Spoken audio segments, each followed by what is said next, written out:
Only China and the United States have big tech. Europe, Britain, nothing, zero. We are irrelevant. I know it's very harsh to say that, but Britain and the European Union better understand that these Brexit discussions and all that stuff that has been occupying us now for the last 7 years has rendered us irrelevant without cloud capital.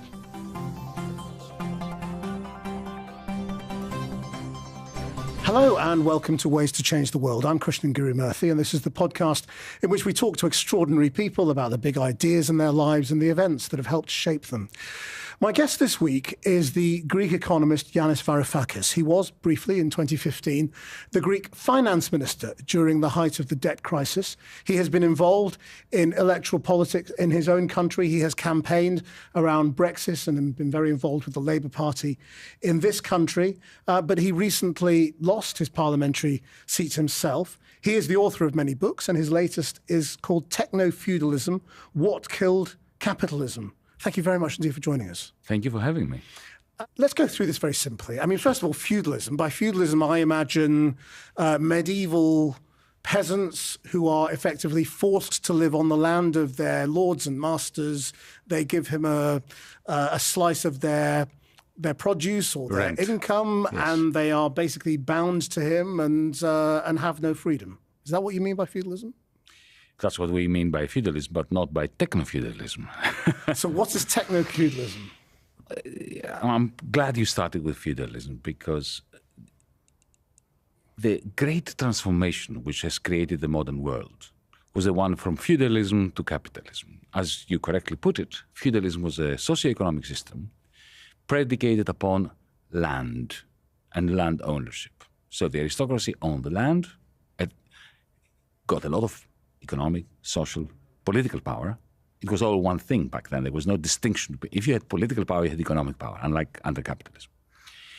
And the wealth was transferred to the ruling class, to the aristocracy, through, as you put it, rent, taking a slice of the produce, of the harvest of the peasants who didn't labor for a wage. There was no labor market. You couldn't quit.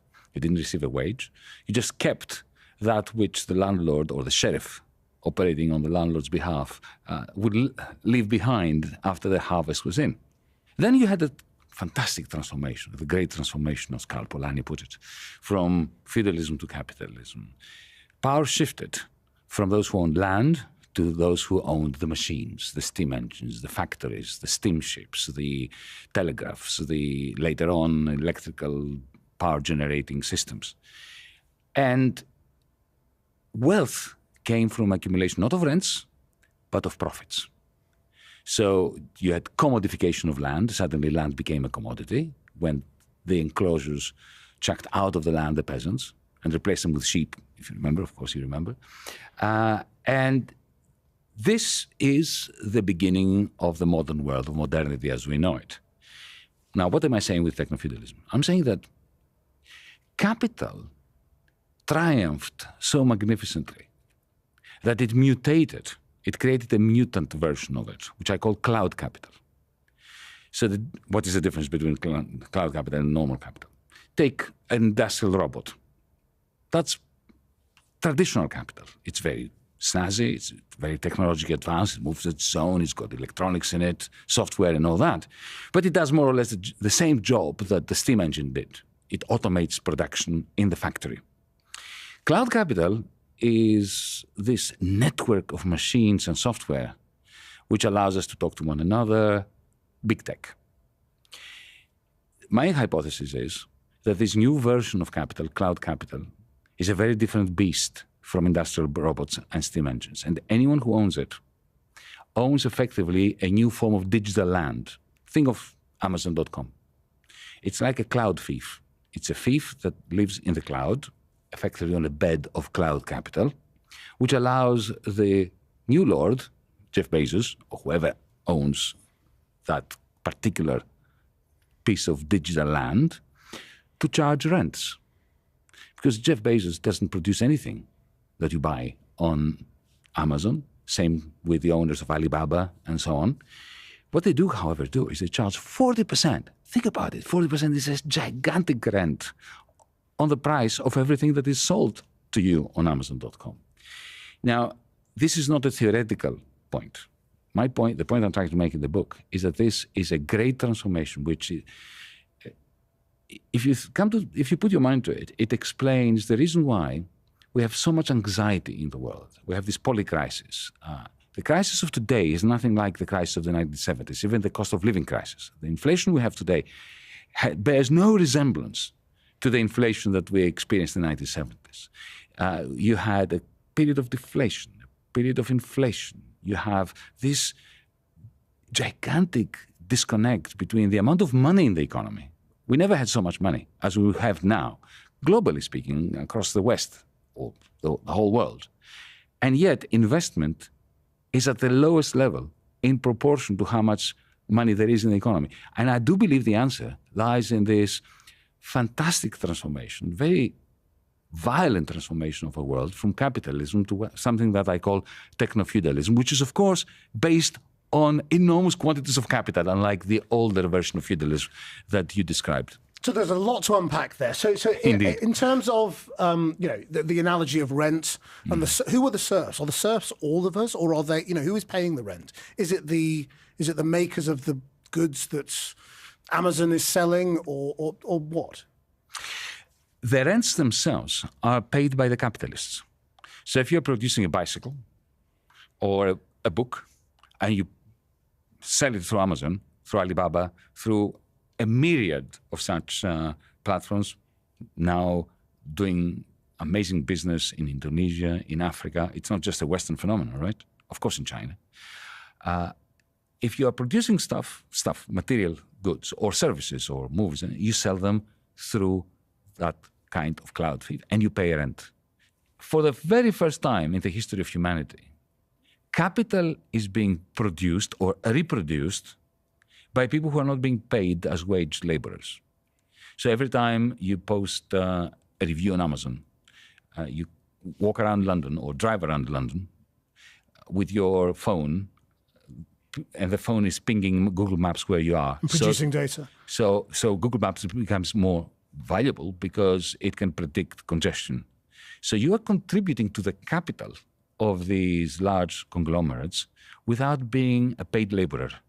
I call that a cloud serf. Now, interestingly, when I was researching this book, I discovered that on average, conglomerates of the old capitalist type pay about 80 to 85% of their revenues to workers. Facebook pays 1%. Why? Because Facebook, the capital of Facebook, is produced for free by everybody who creates their own pages, posts messages, and sends reviews to one another, and so on. But this is all free labor. Yeah, but they would say this is not labor. This is not people working for us. It is This is people getting a product by choice. No one's forcing them to do it. They are choosing to use the platform that Facebook is, or whichever platform you might be talking about, and they are getting a convenience out of it. They're getting a service from that. But that's irrelevant. It is true that people do it voluntarily. I do it. I couldn't live without my phone, without my TikTok, without my. I'm an addict as well. Right? So are they serfs? I volunteer. But voluntary serfdom is the worst kind of serfdom. But anyway, this is not an ethical point I'm making. It doesn't matter whether you're forced or we are not forced. The fact is that you're doing a lot of work. All these kids with uploading TikTok videos, they love it. If you took it away from them, they would hate you, especially if you're a parent, as I am, and I'm sure you are. But nevertheless, the fact remains, they put a lot of work. They don't think of it as work. But it is work. And it is work that is replenishing the capital stock of TikTok. Now, that from a macro perspective is crucial because you have capital being reproduced without wage labor. Now, why is it important? Because wage labor means that there are wages that are being paid, and those wages contribute to the demand for things in the marketplace. When you have all this labor producing capital, but it is not remunerated, that shrinks aggregate demand macroeconomically. And what does that mean? It means that central banks cannot get away without printing more money to replenish the demand. But then, especially when you have an inflationary cost of living crisis as we do now, there is a clash of objectives. On the one hand, to arrest rising prices, but on the other hand, if you don't print the money, because you have so much work that is not remunerated, then aggregate demand is shrinking. This is why central bankers are in a state of apoplexy. They do not know what to do. They are damned if they do, raise interest rates, and they're damned if they don't. So this is not a theoretical book, from my perspective. It's an attempt to understand the world we live in, including at the micro level, at the level of our kids. My concern is also a concern that the liberals should have about the concept of the liberal individual, because if you think about it, once upon a time, there was a strict demarcation between work and play and leisure. And that's gone. And that is gone. And it is gone because if you're producing capital, even in your sleep, more or less, if you are in a society where, I've been a professor for many years before I got into politics, I noticed that young people now are constantly angst-ridden about their social media.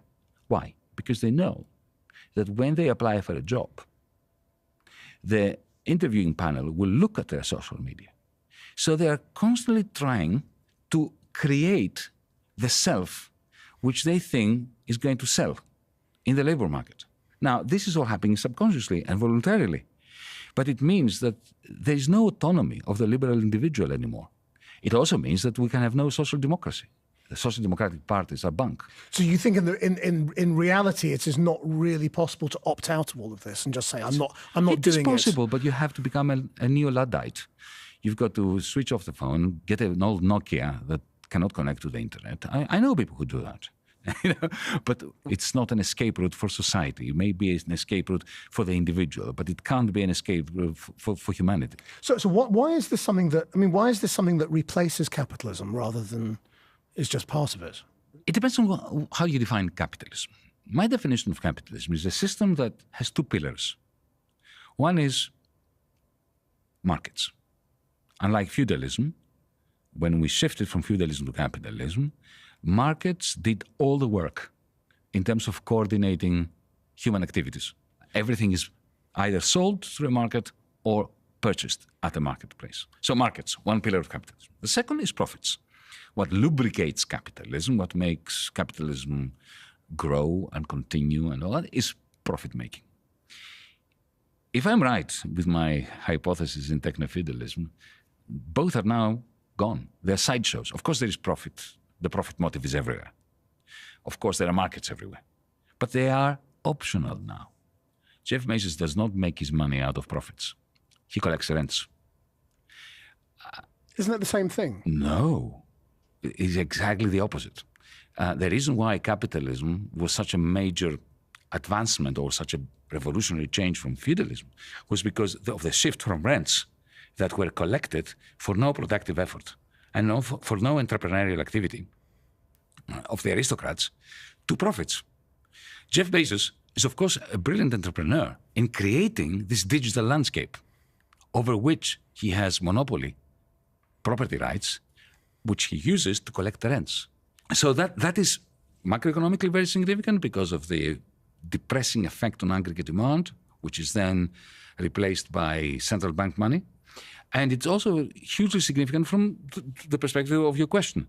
Because if markets have been replaced by these digital fiefs, digital fiefdoms, and profits have been replaced by rents, then that's not capitalism anymore. And now, of course, you could say, oh, come on, Yanis, let's call it, platform capitalism or rentier capitalism. Would that be wrong? No, it would not be wrong.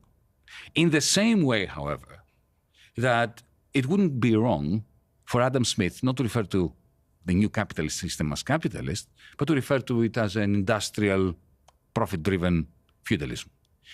By dropping the word feudalism in the early 19th century, intellectuals, especially in Britain at the time, helped us understand that this was a big thing. It was a great transformation. And that's what I'm trying to do. I'm trying to alert people to the fact that we have a very different world now, where the laws of society that prevailed before 2010, 2015, 2020 no longer prevail. And this is why central banks That's why governments, that's why world leaders, that's why, globalization is now in tatters. So, I mean, it's easy to understand the analogy when you look at Amazon or one of those sort of platforms. It's a bit harder, I suppose, when you start looking at X or Facebook to understand, quite the same analogy, or even, car companies. Because, ultimately, isn't a car company like Tesla or any other electric car company, a data-driven kind of car company, just a product that we buy and use? It's got a data element to its value. Uh-huh. But isn't it actually just kind of the same old thing? No. What's the difference between Tesla and Volkswagen? Volkswagen are now the mighty German company. They are shifting towards electric cars. So one might have thought that, okay, so Volkswagen has copied Tesla and it's another Tesla. It ain't. Why? Because there's no cloud capital in Germany. Volkswagen has no access to cloud capital. Why do you think Elon Musk bought Twitter and turned it into X? Teslas, increasingly, like all electric cars, BYDs from China and so on, the value added, the surpluses, the profits, the money that comes out of producing these things is increasingly going to shift from fine engineering, because electric cars don't have that much engineering involved in them, right? To the cloud, to cloud capital. Volkswagen doesn't have access to that. That is why the German business model is collapsing. That is why the Germans themselves, the German industrialists themselves, are in a state of panic, because they know that even if they just copy Tesla completely and create a Tesla, they do not. Germany has failed. Only China and the United States have big tech. Europe, Britain, nothing, zero. We are irrelevant. I know it's very harsh to say that, but Britain and the European Union better understand that these Brexit discussions and all that stuff that has been occupying us now for the last 7 years has rendered us irrelevant without cloud capital. So what is the sort of the democratic response, or what is the right response to this? Let me tell you what I don't think the solution is. Social democracy cannot do it. So a social democratic solution is bunk. We need to socialize cloud capital.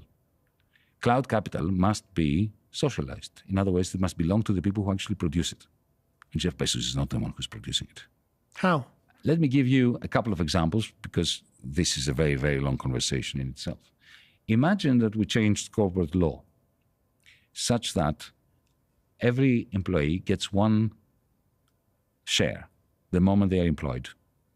Shares cannot be traded, and they cannot be leased. So in the same way that you have one vote during an election, political election, whether it's local government or national government or European Parliament election, you cannot trade it, you cannot lease it. Like a student card when you enter university. You get it courtesy of being a worker, an employee. So the value doesn't go up or down because it can't be traded? It can't be traded, but it gives you a vote. And you can vote on any number of it, like you are a member, an equal member of the shareholders' communion.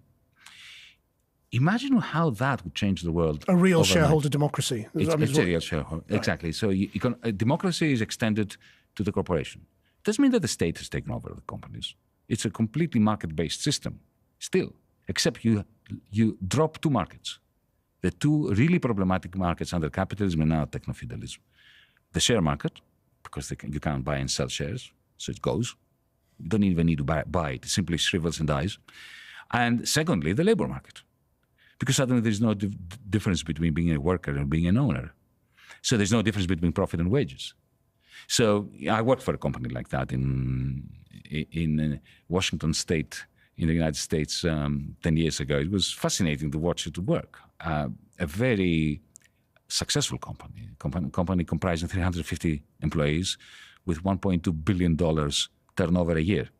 So it's not this. I'm not talking about some kind of Robert Owen commune in the 19th century Victorian era. Well, I mean, suppose let's sort of jump all the steps that it would require to get you there, whether it was a revolution or whatever it might be that might get you there. Do you honestly think that most people would want to take those sorts of decisions around the companies that they work for. Yes, absolutely. People love to feel that they have the right. Because most business decisions are quite complex. You know, they're not sort of...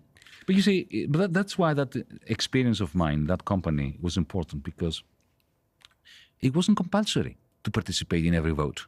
I mean, it would have been very inefficient if everybody voted on everything. Because, you know, there are some things you don't know much about and some other things you don't care about. So why should you vote on those?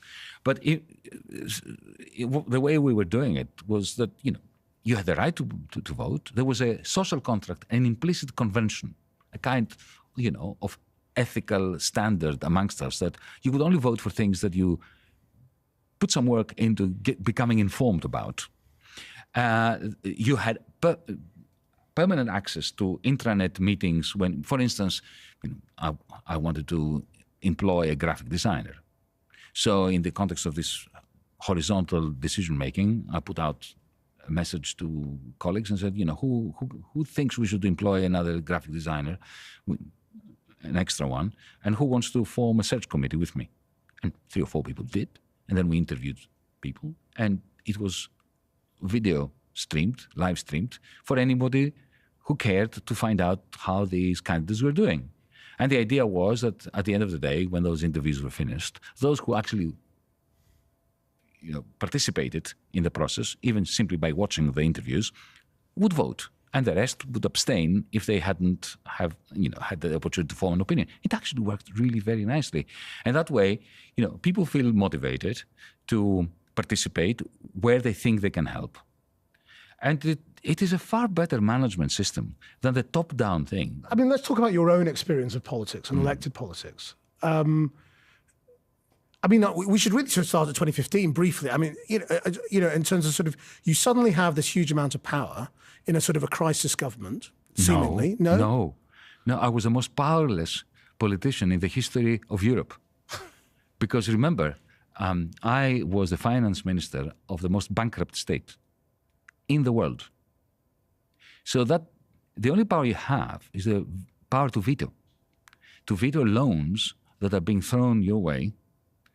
Why were they thrown our way, given that we were bankrupt? To cover up our bankruptcy. Because the European Union did not want to admit to the fact that a member state of the Eurozone could go bankrupt. And because they didn't want the bankers to lose property rights over the banks, which went bankrupt on their watch. So it was like, you know, imagine you're walking down the street and there's a gang of thugs approaching you, and you only have one weapon, but it happens to be a nuclear bomb. That's all you had. That's how it felt. But when you look back at your own appointments to that position, do you think it was?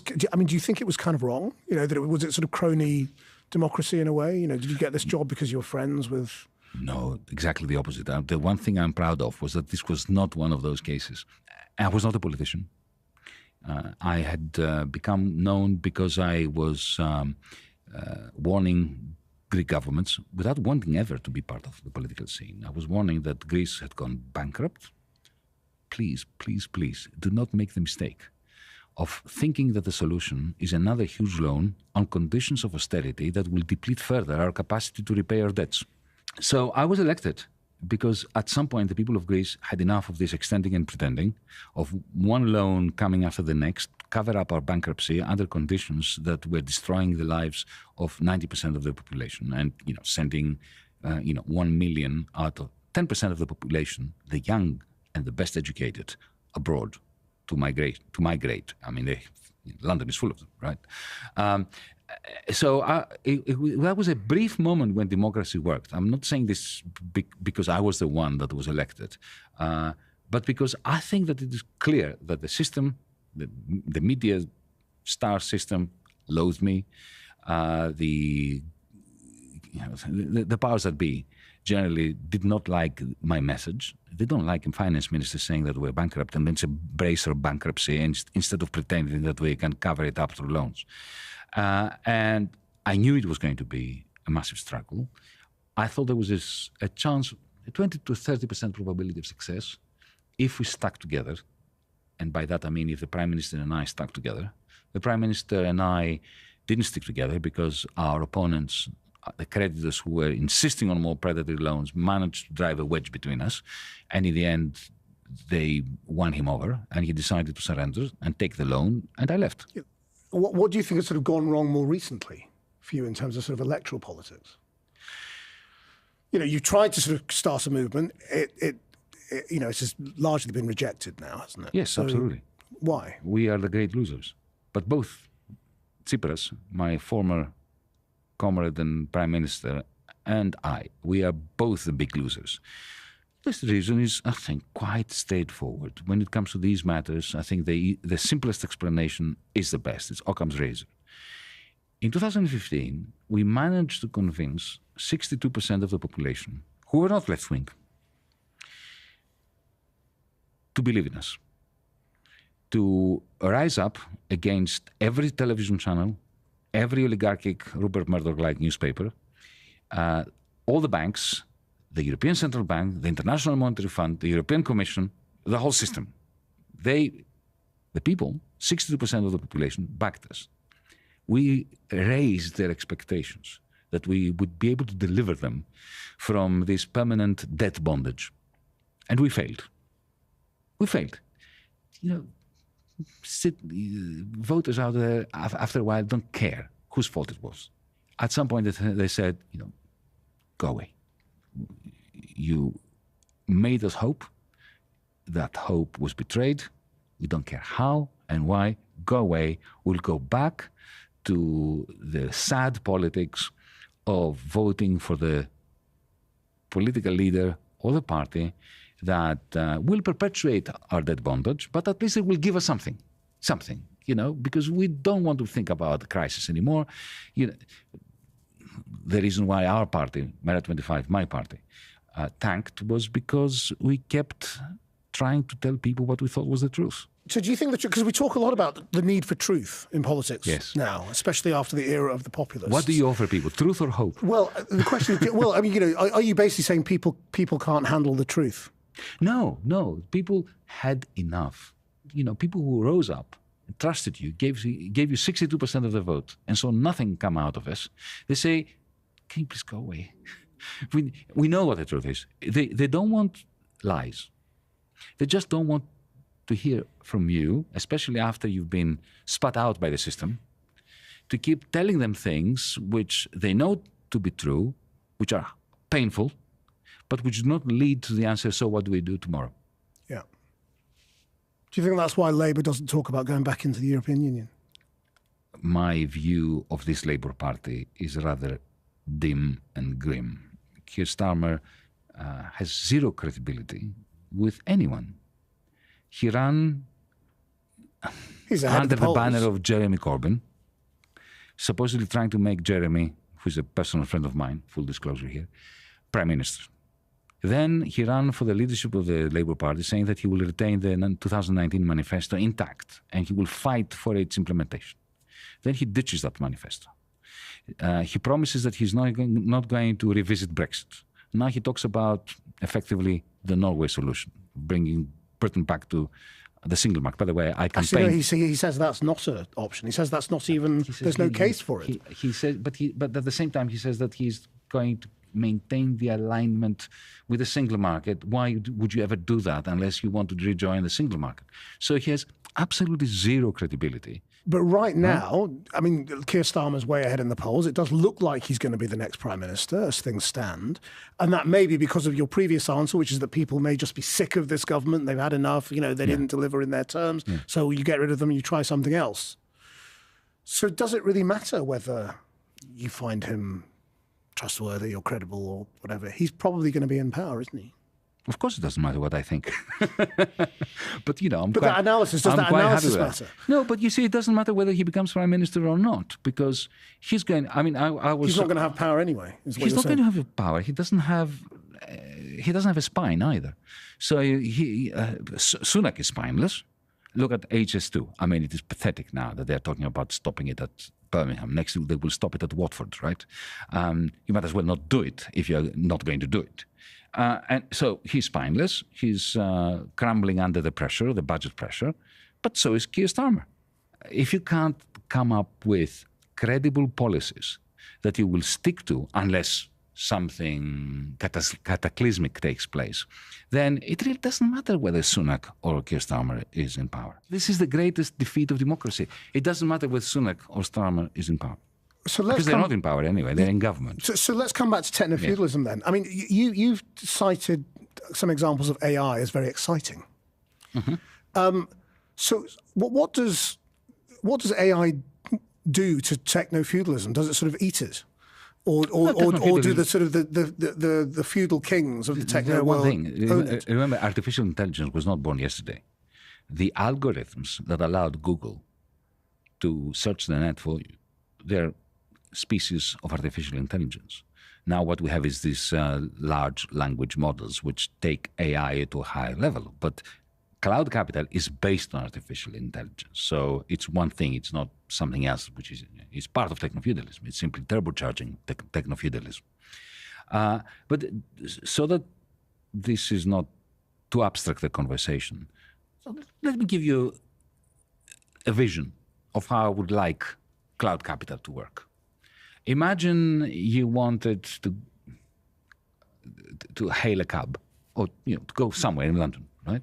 Now you have to use Uber or Lyft or one of those companies, which essentially uses you as a cloud serf because it uses your data, and then it exploits proletarian labor who are driving for a pittance. Now imagine if you owned your own digital identity, which you don't at the moment. At the moment, on the internet, you need either your bank or Google, who use your credit card in order to state to the rest of the internet users that you are who you say you are. But if you owned your digital identity, this was offered to you by the state. The state gave you a digital ID, which identified you in the digital world, in cyberspace, and you were going to stand outside Channel 4 and you say, look, I want to go to Fulham Broadway. Who wants to bid for it? And you had countless different outfits, all cops, working with their own AI bots, even public transport. You get a message saying, you idiot, the tube is next door. It's faster for you to use it. And you choose, which outfit will take you to Fulham Broadway. That is very similar to what we're doing now, but it is a world apart from an economic point of view, from an ethical point of view, from a sociological point of view to what we have. If you could change the world then, in any way, how would you change it? I think that two things are absolutely crucial. One is to democratize the workplace in the way that we discussed before. One person, one share, one vote. And the second is for our central bank, the Bank of England in this country, to provide everyone with a free digital account and a PIN number, and then let Barclays and Lloyds find reasons to exist by offering you services other than the payment system. These two moves would really revolutionize the world we live in. They sound like relatively small moves, but the world we live in would not look the same if they were made. Yanis Varoufakis, thank you very much indeed for your time. Well, thank you.